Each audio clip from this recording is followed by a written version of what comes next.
नमस्कार दोस्तों, मैं ऋषिका गोगिया आप सभी का स्वागत है। आज की ये मोटिवेशनल स्टोरी ईमान का ज्ञान बताएगी, तो चलिए शुरू करते हैं। काफ़ी समय पहले की बात है। प्रतापगढ़ नाम का एक राज्य था। वहाँ का राजा बहुत अच्छा था, मगर राजा को एक सुख नहीं था। वह यह कि उसके कोई भी संतान नहीं थी और वह चाहता था कि अब वह राज्य के अंदर किसी योग्य बच्चे के गोद ले, ताकि वह उसका उत्तराधिकारी बन सके और आगे का भाग दौड़ तो सुचारू रूप से चला सके।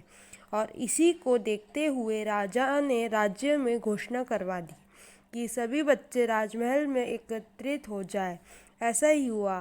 राजा ने सभी बच्चों को पौधे लगाने के लिए भिन्न भिन्न प्रकार के बीज दिए और कहा कि अब हम 6 महीने बाद मिलेंगे और देखेंगे कि किसका पौधा सबसे अच्छा होगा। महीना बीत जाने के बाद भी एक बच्चा ऐसी था जिसके गमले में वह बीज अभी तक नहीं फूटा था, लेकिन वह रोज़ उसकी देखभाल करता था और पौधे को अब पानी देता था कि सभी बच्चे राजमहल में एकत्रित हो जाए। ऐसा ही हुआ। राजा ने सभी बच्चों को पौधे लगाने के लिए मिलेंगे और देखेंगे कि किसका पौधा सबसे अच्छा होगा।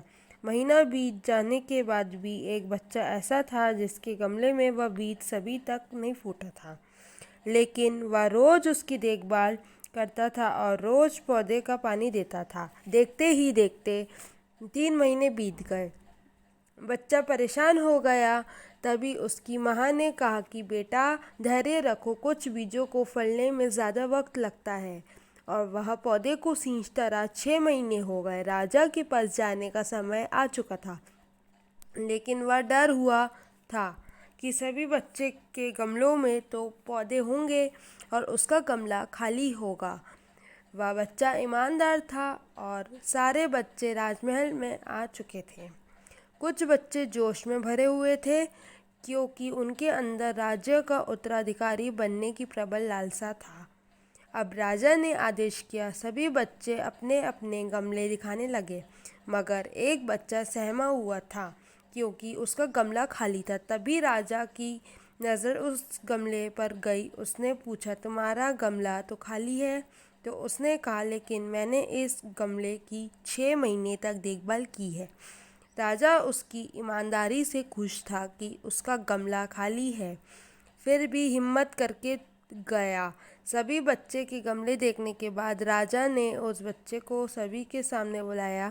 बच्चा सहम गया और राजा ने गमला सभी को दिखाया। सभी बच्चे ज़ोर से हंसने लगे। राजा ने कहा, शांत हो जाइए, इतने खुश मत होइए। आप सभी को पास जो पौधे हैं वह बंजर है। आप चाहे कितने भी मेहनत कर ले, उनसे कुछ नहीं निकलेगा। लेकिन असली बीज यही था। राजा उसकी ईमानदारी से बेहद खुश हुआ और उस बच्चे को राज्य का उत्तराधिकारी बना दिया गया। लेकिन हमें इस कहानी से क्या सीखने को मिला? मेरे हिसाब से अपने अंदर ईमानदारियों का होना बहुत ज़रूरी है। अगर हम खुद के साथ ईमानदार हैं तो जीवन के किसी न किसी पड़ाव में सफल हो ही जाएंगे। हम खुद को पागल बनाकर खुद का ही नुकसान करते हैं। मुझे उम्मीद है कि आप लोगों को ये कहानी बहुत पसंद आई होगी, तो कृपया लाइक, कमेंट्स, शेयर, सब्सक्राइब ज़रूर करें। धन्यवाद।